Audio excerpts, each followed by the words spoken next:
Hello, everybody. This is Nanette Kennedy with Humanities Team and the Evolution Revolution, and we are reading The Storm Before the Calm by Neale Donald Walsch. And Linda, our very wonderful reader, will get us up to speed on what page we're going to be on, but we're also going to discuss some of the things that we read about last week. So, Anne, did you want to go first, or Linda, do you want to say anything before we get Well, started with that? No, you had a paragraph that you had questions about, Nanette. So let's start with Anne, I think. Okay. well, I think the thing that I was talking about being that, I'm in the United States, was that what I was troubled about was something that happened to me with a good friend. But it has to do with what's going on between Trump and Biden. But what was disturbing to me is I try to see both sides of everything. I thought the day that we did that discussion about finding all the things that were right about Trump was very interesting, to look at it from another standpoint, rather than what your mind says about things. But what was concerning is when you really look at it, it's like 48% is for Trump and 52% is for Biden. What was disturbing to me is that the country is truly severely divided in half. And it's like it's become an us or them, or you or me reality. And what happened was that I had a spiritual friend who's really open-minded. We're working for the unity, to be in the love and all this. And basically they said, well, if you're not for Trump, you're a traitor or something like that. And they didn't want anything to do with me anymore or to talk to me. It was like their whole reality was shifted to this reality that would be very shocking if any one of us kind of went that far on the pole to the left or the right or something like that. And we talk here about the unity and the love and coming together and what we need to do. And we're reading these books on how we can change and everything. And I'm stumped because the reality right now is such that we are truly divided in a way that I've never seen or felt or known before. It's almost like a civil war, like where the North and the South were fighting against each other. I just don't know any thoughts about how do we come to the unity? How do we come to accept, even when our president isn't even willing to admit defeat?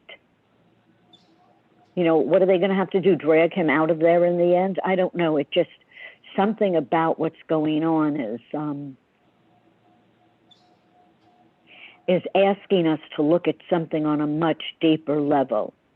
And that's what I'm approaching, is what is really going on here with human hearts and with, I don't know, and you can take it, somebody can take it wherever they want to. Thank you.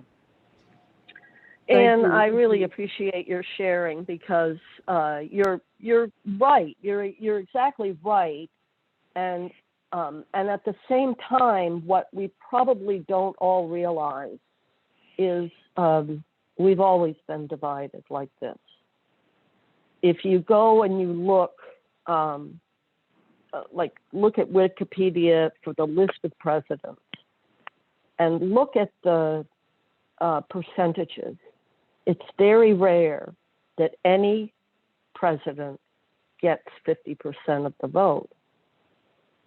And that's going back years and years and years and years and years. Like, if you look at the whole list, it's very rare that you have an exceedingly popular president. I think Franklin Delano Roosevelt was the most popular president, and he served 3 terms. And so this division, the reason I bring that up is that this isn't new. This is humanity's challenge that we've been living with our entire time in form on Earth, and definitely in this country. So it's something much bigger. It's something much bigger than this election or this president or this country even. It's, what are we doing here? That's what my takeaway is. What's happening is life is trying to show us once again that we're not in harmony, that we're not being who and what we came here to be. And it's just one more opportunity to wake up. I'm going to put in the chat box this article I found. And it's about a game designer it's a game designer who has written an analysis of what's happening with QAnon. And then the other thing I think, Nanette, I was going to mention is I think that once you start the recording and you say the book title's name, we should put the year, and we should make it clear that this is not anything about QAnon. Because just since the time we had this discussion in book club a couple of months ago, between then and now, if you go like into Amazon and you put the title of this book name in without the author name, there are a whole bunch of books now with the similar title. And so we don't have anybody visiting us today in book club that doesn't belong here or thinks they're in the wrong place or thinks they're somewhere that they're not. But we probably need to remind people. The thing that's interesting about this article, and it's a very long article, and I really highly recommend it. I don't want to read the whole thing. I want to just mention the very beginning of it, because what he does is he gives an example of how gaming works, like gaming design. You design a game, and then you watch what happens when people play it, right? And in the very beginning, he gives the scenario of, you're in a dark dungeon and you're supposed to find a tool. And there happen to be some random pieces of wood on the floor. And what happened was that these people decided that the pieces of wood were an arrow pointing to the wall, and they were going to start using the tools that they had found in the room to break the wall down, when that wasn't any part of the gameplay at all. So the article is about how people, and especially when you get together and you've got several people trying to troubleshoot or figure something out, how collectively you can end up with a decision that makes sense to you. It makes sense to all of you, and it seems to be the right thing, and yet you're completely wrong. And that's what's happened with this cult, right? And so just to go back to what Anne was saying, we are being given the biggest gift humanity's ever been given in terms of an opportunity to awaken to oneness and wholeness. And I share your quandary as to how that happens. Over. Yes, I would like to comment something. And it was one sentence, one little thing that was in the last chapter. Oh, now I've lost it. We have created a society in which an outer race is more important than the human race.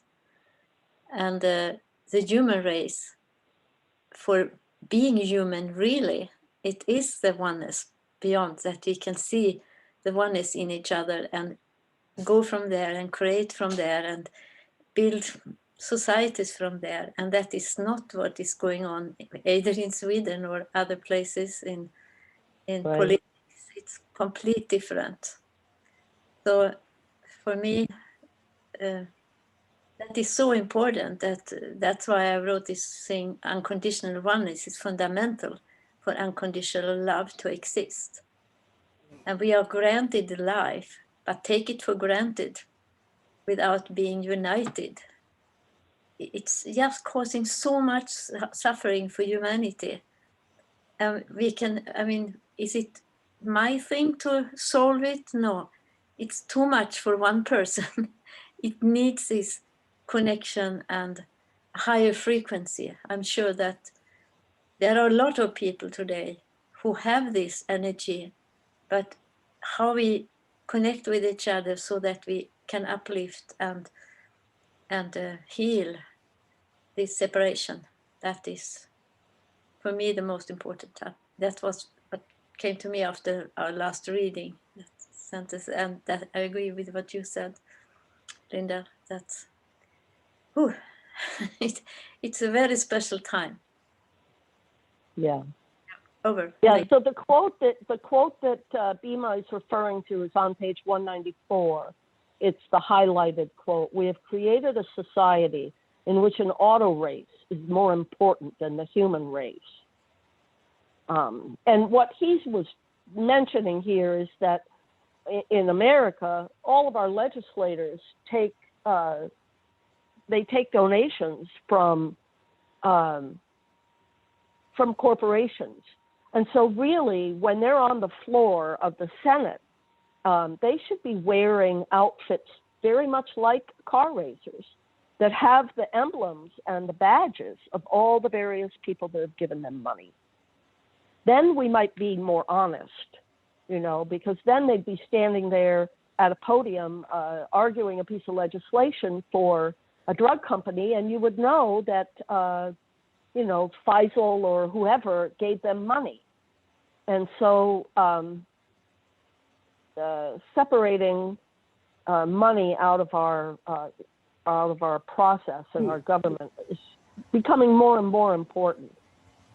And really, the answer to this for all of us is we heal ourselves, right? If each individual person on the planet dedicated themselves to healing themselves, to learning what their triggers were and dealing with them and not allowing themselves to become triggered. Being able to identify what hurts and know where it came from and be able to comfortably talk about it. None of these things are things that people are doing right now on an individual, everybody basis. Some of us are doing it, but everybody needs to do it. That's how we heal the planet. We don't heal the planet, right? We heal ourselves, and that heals the planet.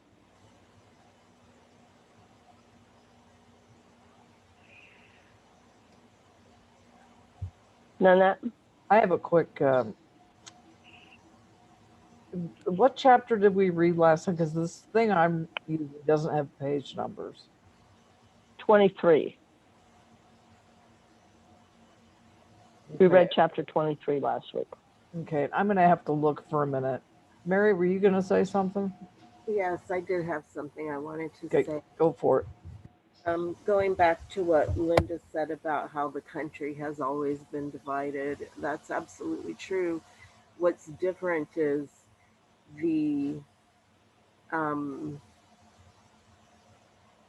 was thinking about what's different during the conversation. And one of the things I thought of was like the fake news, like the complete breakdown of the institutions. Like people don't believe the news, people don't believe in the government, the people running the government don't believe in the government. It's like there used to be sort of rules that were sort of followed, like where you didn't just sling mud or you worked together because you had to. And it's like, to me, that's what's really changed is like all those rules in our particular country have broken down. I can't speak for other countries. So that we've just sort of been at loggerheads. But then I was thinking the reason why all those things have broken down really is because of that thing, like you were saying with the dungeon thing, because you have so many people feeling like they're stuck in a dark dungeon.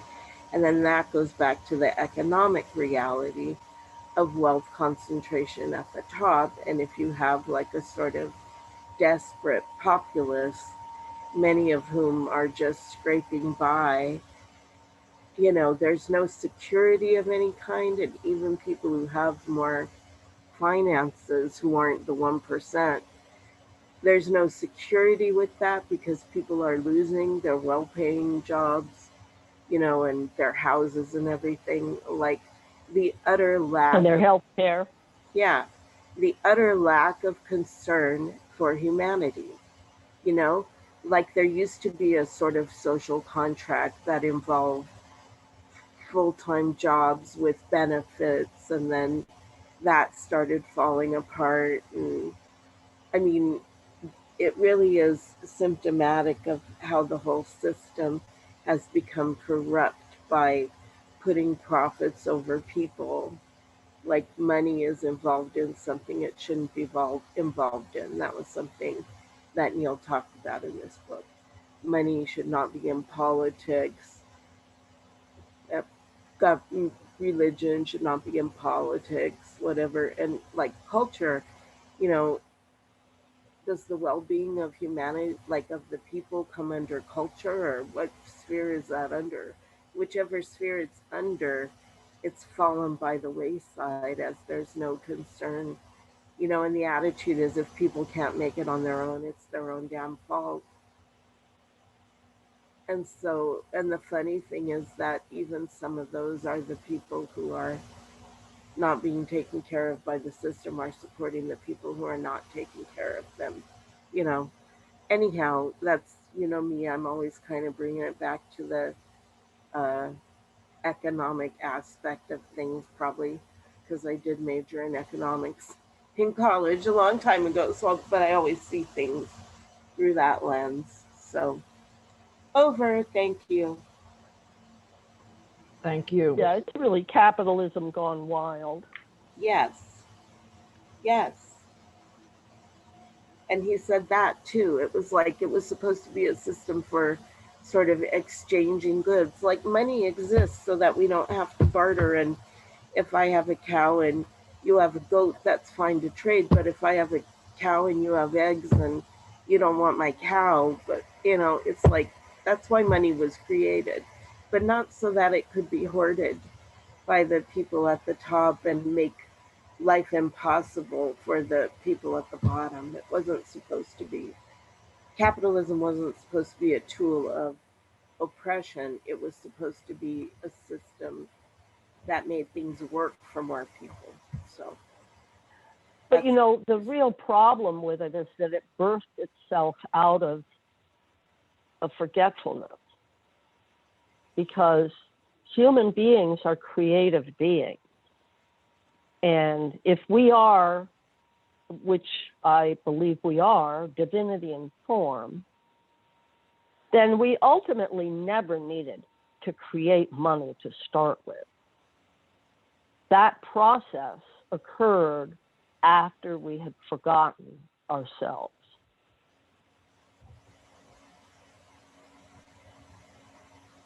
Because that's, if you look at the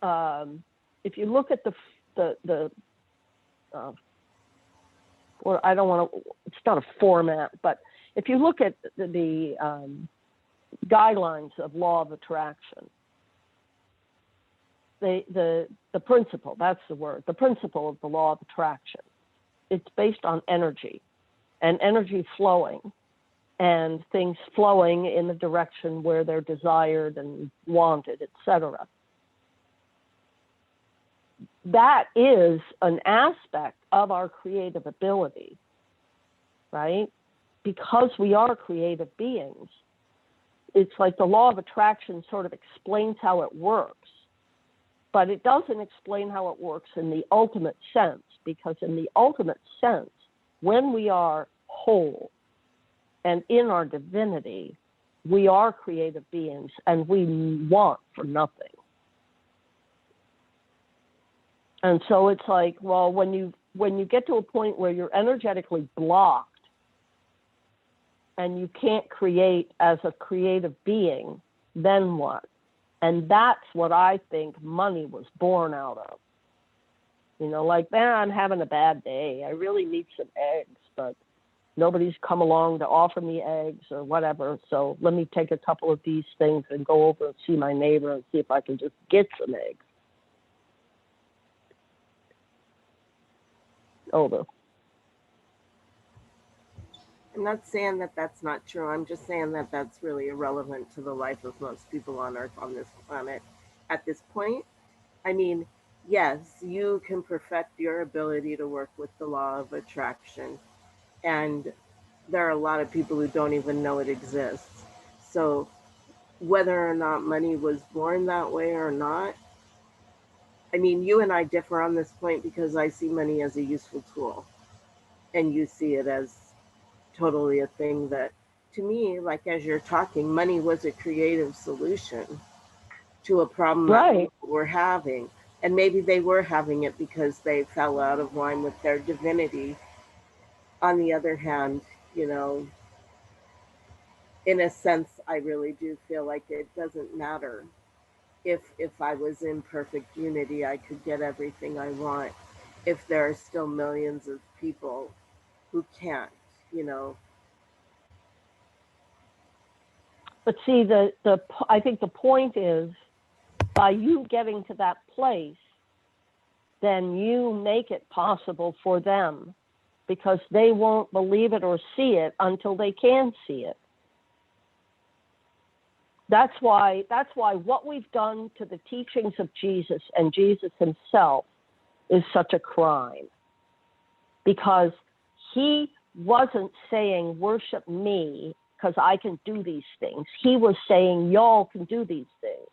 Right. Why don't you all learn to do these things? And that's where we still are. We still are right there, you know, and every person that comes along that gets too powerful in the why don't you all do these things manages to get shut up by the people that don't want to hear it. So the only way we get through this is there have to be more people doing it than they can shut up at once.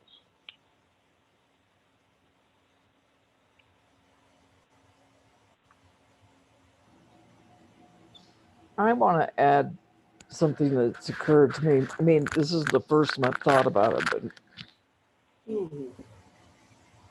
both you and Mary were talking, Linda.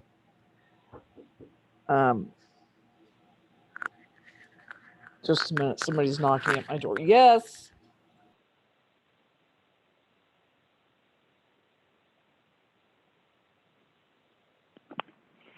So I have a question, which is, where is the good in what's happening? How can we put our focus on what's positive and the direction that we can actually see is showing up toward the unity? And how do we focus more on bringing that to light?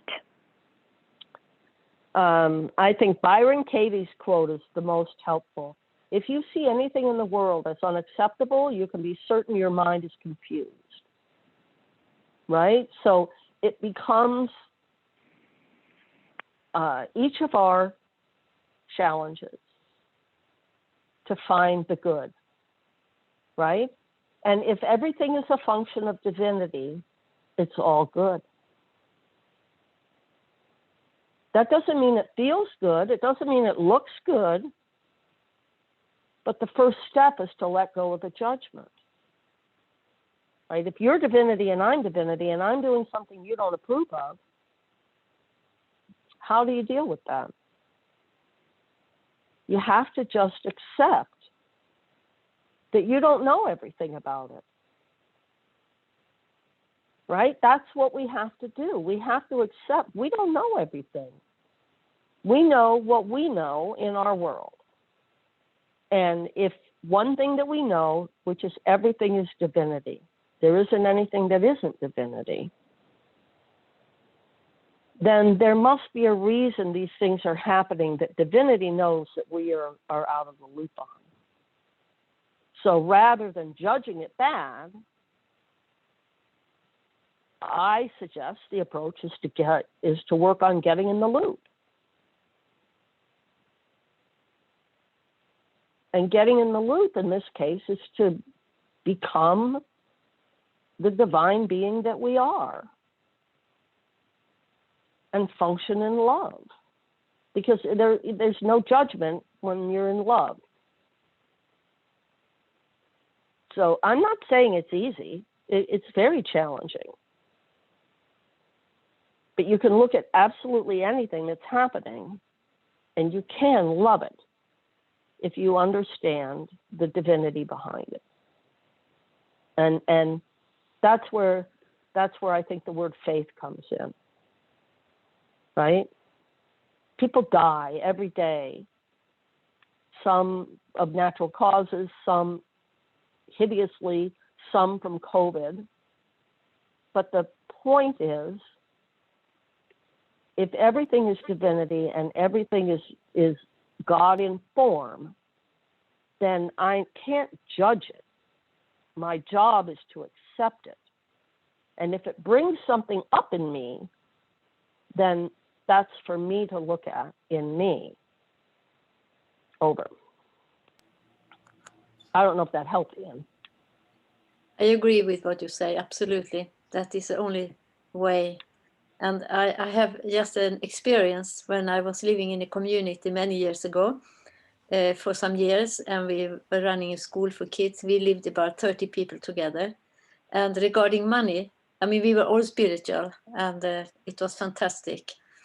And we decided that every person's money, salary or whatever, should go into one account, and we call it the currency of love. And then one of the women there, she hold the control over it, and if somebody needed something, they could just go to her and they got the money for it. And we just gave. So when you went to the dentist, or if you needed to buy a coat or something like that, you could just go there and get it. And it was such a peaceful feeling that no one worried about money. And just to have that experience, it was just for 3 years, because then it sold up. We had to close the school and so on, so the community dissolved. But the feeling of have experienced when we were together in that feeling, and you could see when you looked at each other and we had food together and so on, the experience was so beautiful. So I'm very happy that I have had that experience. That's many, many years back. We ended 1999. So it's a long time back, from 96 to 99 it was. Wow. So it's a very good experience. So we didn't focus on money at all, but everyone had some income or something. So we just got it into the currency of love, we call it. So that's just an experience. But I agree that we have to take care of each other. I have to go to my source inside. And the more I do that, the more I connect with others doing the same. And then we create a field that is, we are the ones we have been waiting for. Yeah, over. Thank you. Thank you. That's very interesting. Beautiful. And one of the things I want to bring in, and I'm going to put everybody on mute while I'm talking because my Wi-Fi doesn't allow me to have everybody off mute. What I was thinking was, I was taking a class in world religions when I was in college, doing my undergraduate work, and I was getting a minor in philosophy with a focus on world religions.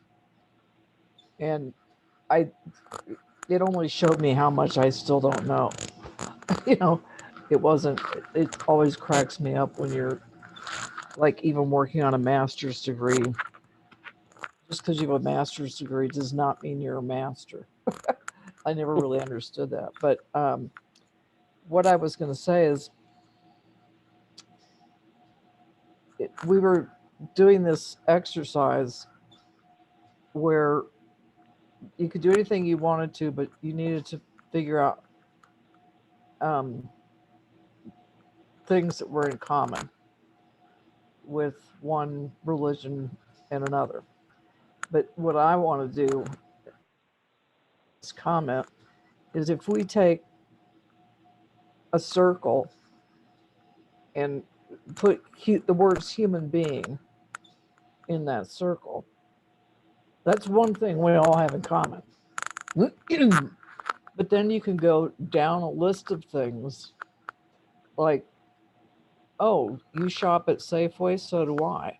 So you do a circle that loops into that bigger circle with humans, and you put Safeway. And then you find out through conversation that you both happen to go to the same doctor. So you make another circle that loops into this bigger circle. You can say, oh, you go to the Catholic Church, so do I. And so you're going to have all these circles, infinity, because we have so much more in common than we don't have in common. And even though we're going through this hideous situation here in the United States, I can guarantee you that there are people who are Trump fans that I have a lot of other things in common with them. And if we can focus on these overlap into the humanity circle, then we can be this group of people saying, you know what? And you voted for Trump, that's your prerogative. But you know what? Let's focus on the fact that we both use this, we both go to the same church, we both have the same doctor, we both have the same model of car. It can be all these little things for jumping off points for saying, oh, we do have stuff in common. Even if you don't want, and I'm saying you in the big picture, you, even if you don't want to think that there's anything in common with yourself and somebody who's a Trump supporter, it's so not true. Because at the very base, we are all humans and we all do these things in our daily lives, like driving on the same street, or live in a house that looks a lot, the list goes on and on.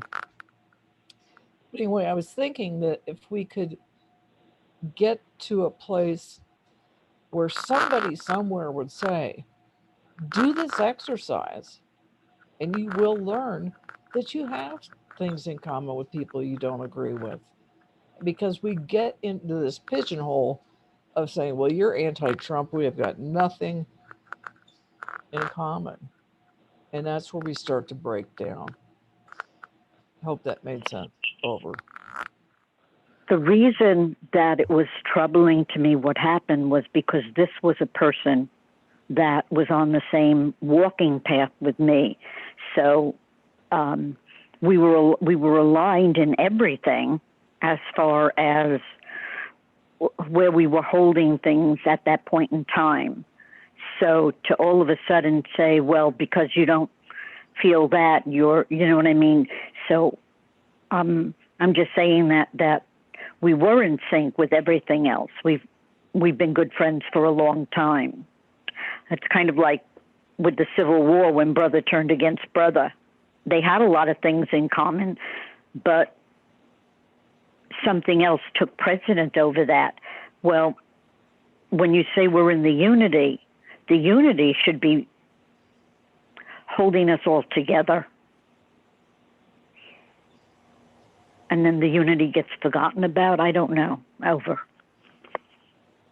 I would like to say something if I could, because it's not that I disagree with what you say, Nanette, but it's like, here's where I feel like we need to think about the issue of privilege and marginalized people. And this is where I come up against a wall, because if the difference that we have is that you are saying that gay people or trans people don't have rights, or that it's okay for Black people to be murdered by the police, I got a problem with that. And those are, see, that's the thing. I feel like, in a way, I'm being asked to suspend my compassion and empathy for people who are suffering at the hands of other people by saying it's all part of the divine plan. And yes, I can see sometimes if you go up in 5D or whatever, like from that perspective, you can say people signed up for this, blah, blah, whatever. But there's a lot of discussion right now about the part where, you know, this spiritual talk about this stuff is kind of like, if you're the Black person whose father got killed by the police and you say, oh, well, he signed up for that, you know, it's like, it's a very denying of the experience of marginalized people to talk about this stuff the way it's traditionally talked about. And this is where I have a big problem with reconciling oneness with the suffering of individual humans. And when I look at people, this is where my big problem with Trump supporters comes in, because I feel like there's a lack of empathy and compassion for other humans. And that's hard for me. That's very hard for me to understand. And it's very hard for me to just kind of say, oh, well, that's how things are supposed to be in order to have this great awakening or whatever.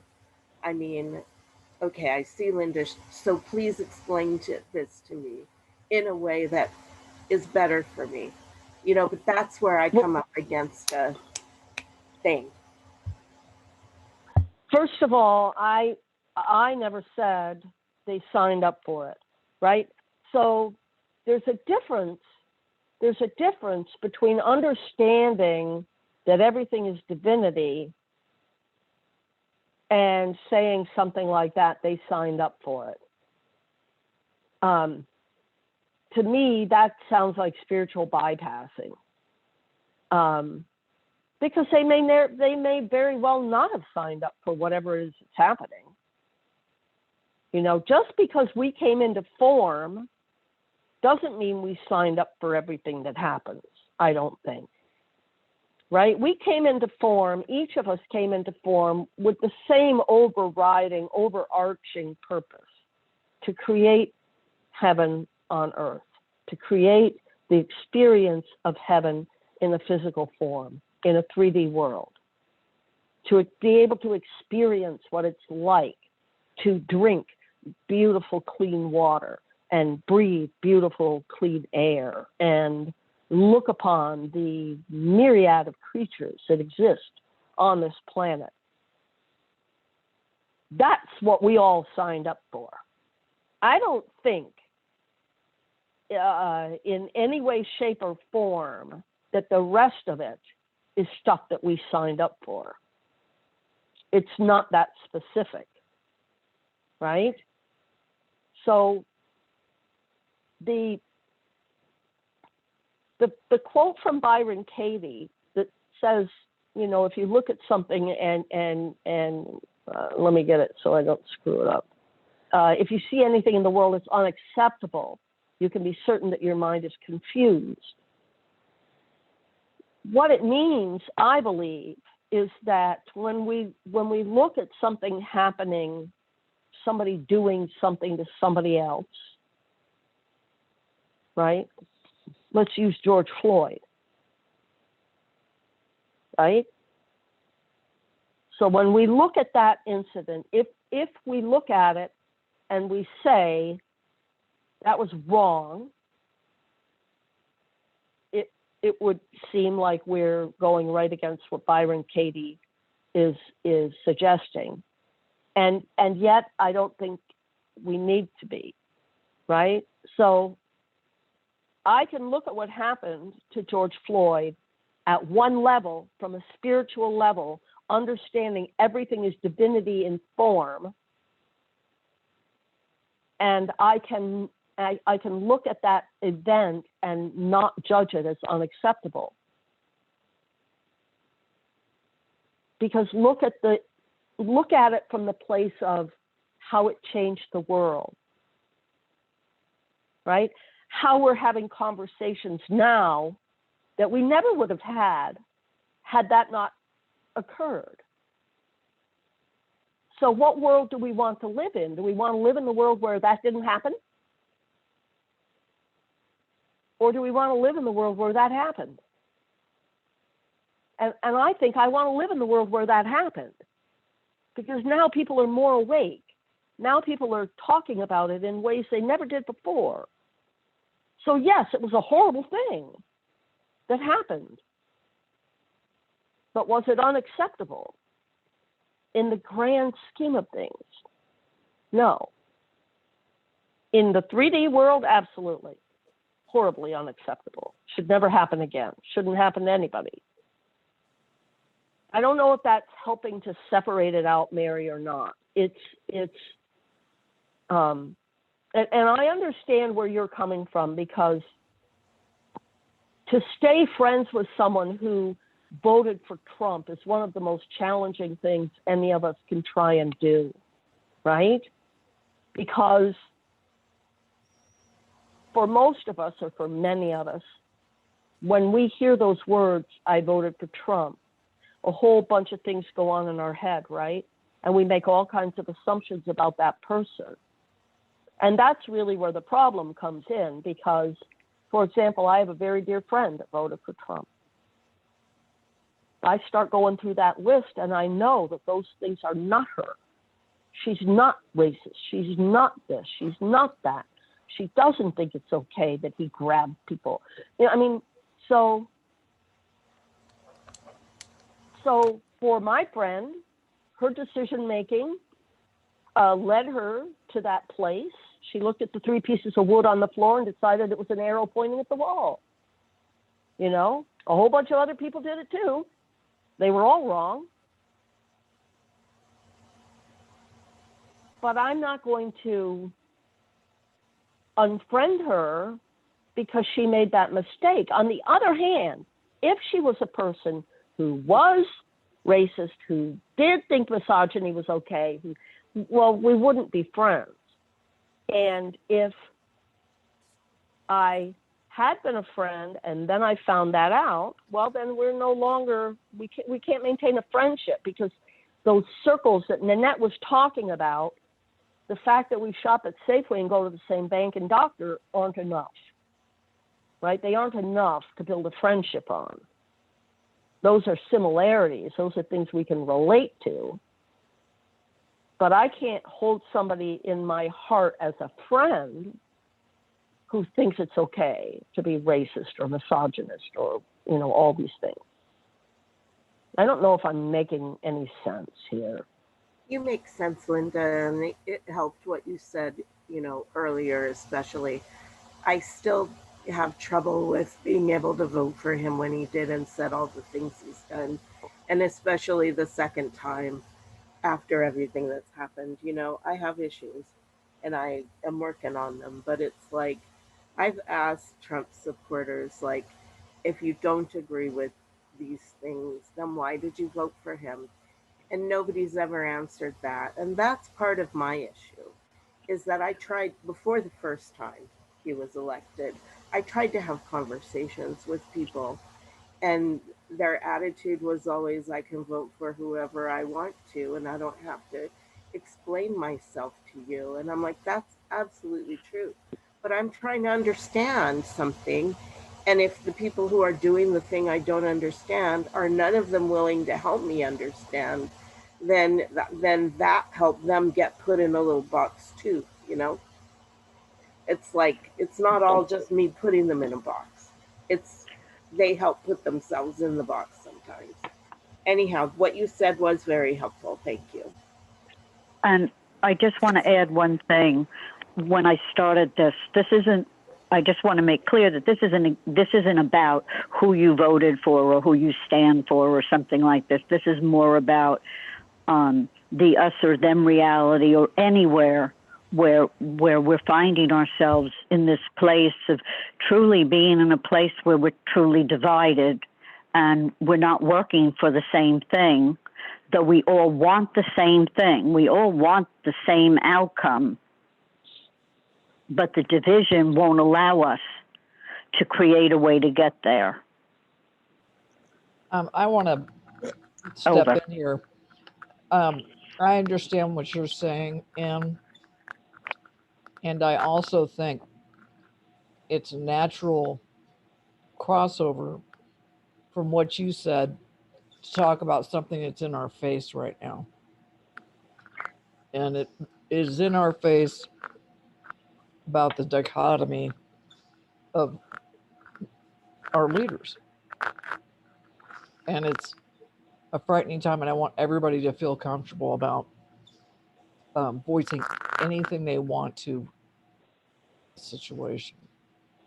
Can I just say something in that spirit of, thank you for the spirit of this group, of Bob Larrick. I apologize for getting it, but I was just working with the faith traditions, and I was just got off ADL's anti-hate campaign.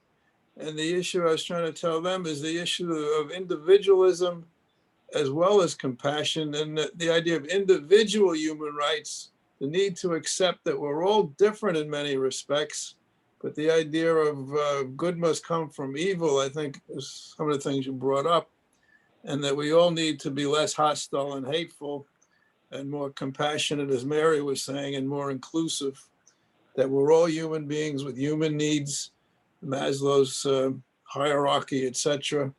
And shouldn't we be more, from whatever tradition we're coming from, the idea of just coming from a Christian Protestant service who was struggling with the issue of gay rights and acceptance, which they did accept, but was controversy and within all the faiths, and the idea of modernity and changing and perfecting the human condition, our American system experiment and our human experiment. And don't we all need to work with the divine in that spirit of a more compassionate and loving nature?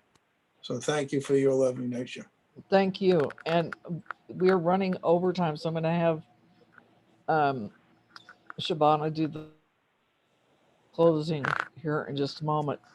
I think that this conversation could go on into next week's call easily, and I'm open to that if everybody else is, because I think we can bring in more of things that are said in the book. And I just want you to know, Mary, I certainly am not saying because you go to the doctor, the grocery store, in the same bank as somebody and they voted for Trump, that means you need to be their friends. So don't misunderstand what I was saying. No, I know that. You're just talking about seeing our mutual humanity, which we all have. And my issue is that some of these people seem not to see the mutual humanity of other humans who are different from them. That's right. That's why they're so hostile and hateful. And why they're so hateful and hostile or hostile.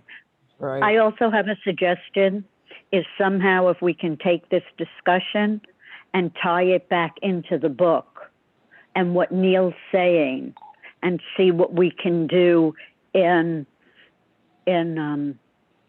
having that be the connection about the discussion off of the principles and what we're reading, and to tie all this that we're feeling and seeing and saying, and see how it relates to what we're reading.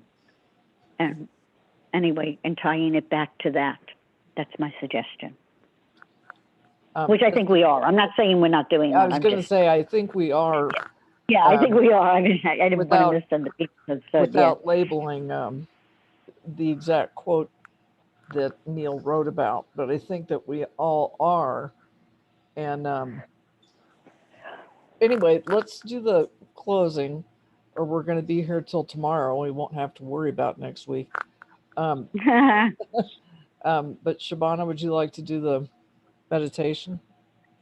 Lord God, you know that the longest journey is the 18 inches from our mind to our heart. The only thing that matters is what Linda said, is each of us is divinity incarnate, and our responsibility is to heal ourselves by resolving the issues that trigger us. Our own hearts are our personal responsibility. Therefore, each of us is a leader within our own body and heart. So we thank you now that Anne is quite right. We need to be clearly tying our discussion to what's written in the chapter. And we thank you that all 9 of us here now are trusting you to combine our heart's desire to be the very best we can be, because this is leadership from the bottom up. And our meditation is making this intention a reality here, now, and in the future. Amen. Amen.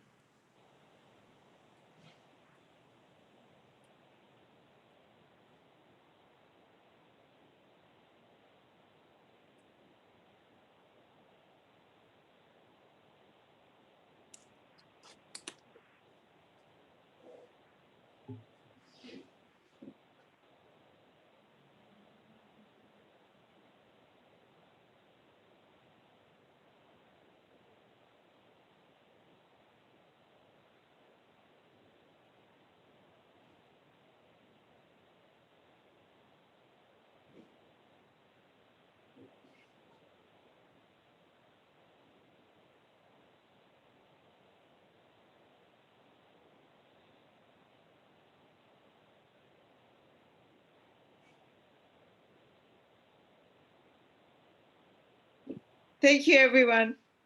Thank you all. Thank Thank you. you, Shabana. Thank you. Thank you, Shabana. Love you too. Love everybody. Thank you. Thank Thank you. you all. All Thank right. you all. Yep. Thank you. All right. Bye-bye, everybody. Bye. Thank you, Nanette. Bye-bye. You're Bye, welcome. Mary. We love you. Everybody have a good Thanksgiving. Yes. Oh, yes, that's Stay right. All righty. Stay Okay. safe. All right. Safe, Bye-bye. Bye. good and safe. Yes.